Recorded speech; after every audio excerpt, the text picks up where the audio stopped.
you guys know we have a thing called the force form. A lot of girls are around this country are forced to have abortions. Generally, they're underage girls who are forced by a parent, sometimes by one of the most common things we see is the mother of the little angel who got the girl pregnant is forcing the girl to have an abortion. Right. And she doesn't even know, you know, she's been taught to respect her elders and respect parents and so forth. So they don't even know they don't have to go through with it. And we had a real tragic case here, right here in Denton a few years ago where this girl was being told that by her boyfriend's mother that she had to get an abortion. And she said, I don't want to do this. I know it's murder. And she said, but she told me if I don't have this abortion, that she's going to come into the delivery room and take the baby and leave with it. And this is a 14-year-old girl. She didn't know this woman couldn't do this.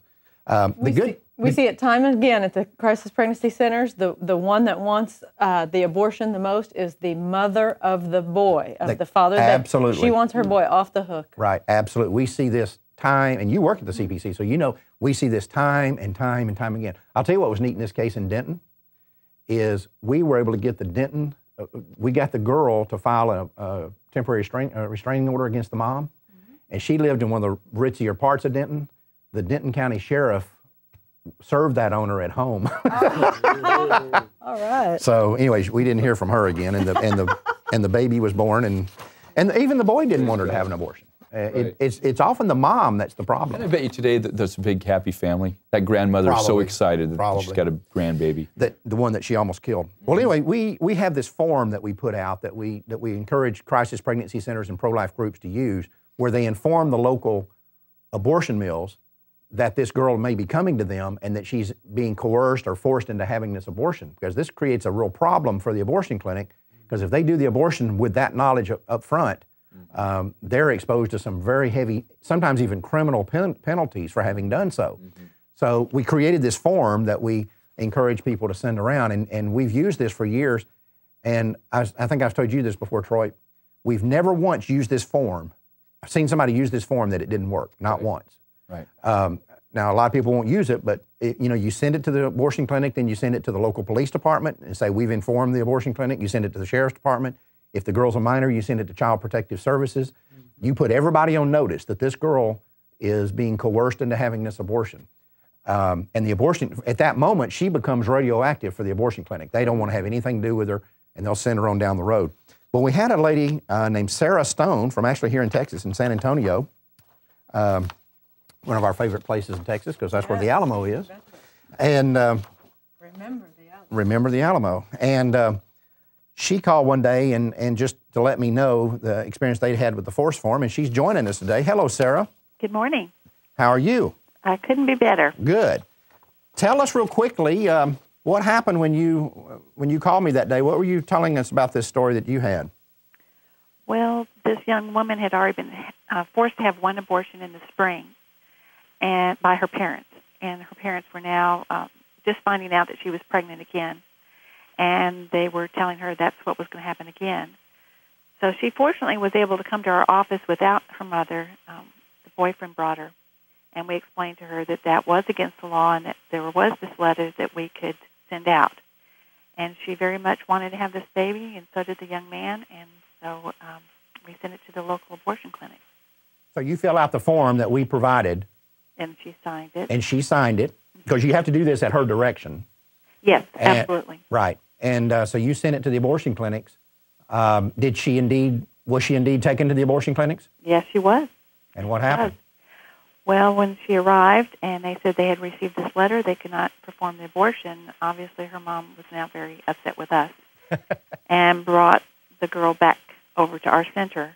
And we had to explain to her why and the legalities of it.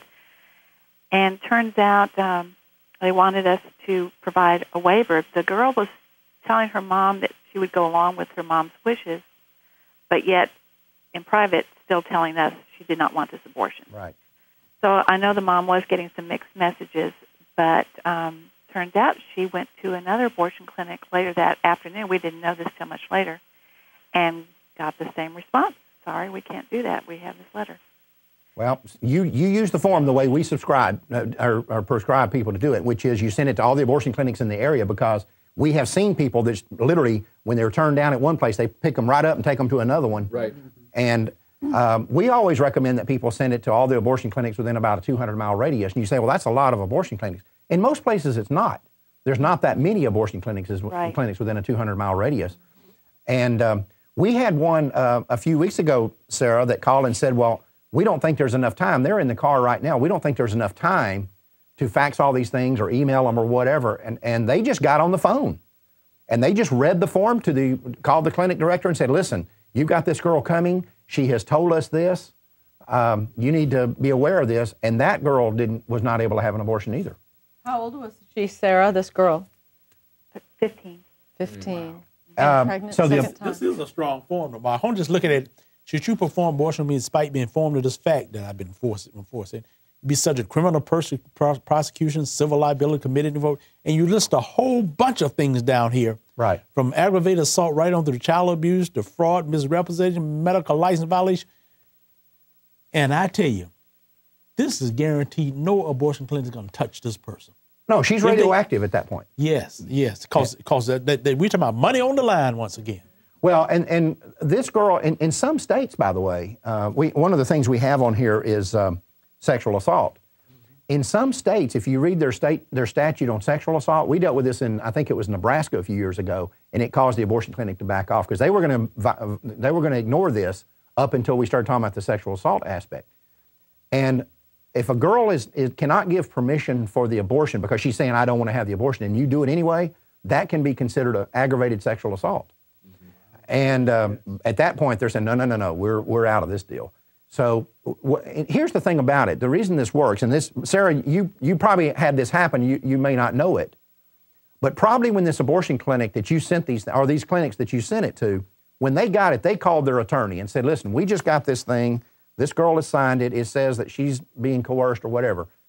If we do an abortion on her, are we going to be in any kind of trouble? There's not a lawyer in the world that's going to say, oh, no, you're perfectly safe, go right ahead. Right. Because he knows good and well that if any of these things happen, then he's going to be on the hook for a legal malpractice suit. Mm-hmm. So he's going to have to say to them, probably nothing's going to happen, but I can't tell you that nothing would happen. So, it's probably better off if you just send this girl for $300 or $400, $500 you're going to make off the abortion. It isn't worth it to take this kind of risk. Mm-hmm. And that's the reason we developed the form to begin with. For anybody that's ever done sidewalk counseling or counseled a woman having an abortion, there's nothing more frustrated than to have a woman saying, I want to keep my baby, right. and you want to help her keep her baby, but you're hamstrung from being able to do so. If you've ever counseled a woman out of an abortion, get some of these forms. Right. Yeah. Keep them in your possession. Well, we've got sidewalk counselors now around the country that are using them. This will save babies. Well, right. It has saved babies, right. And it will continue to save more babies. And you realize how cheap it is? For cost of duplicating this thing, you save a baby. Now, Sarah, how were you able to handle that waiver situation?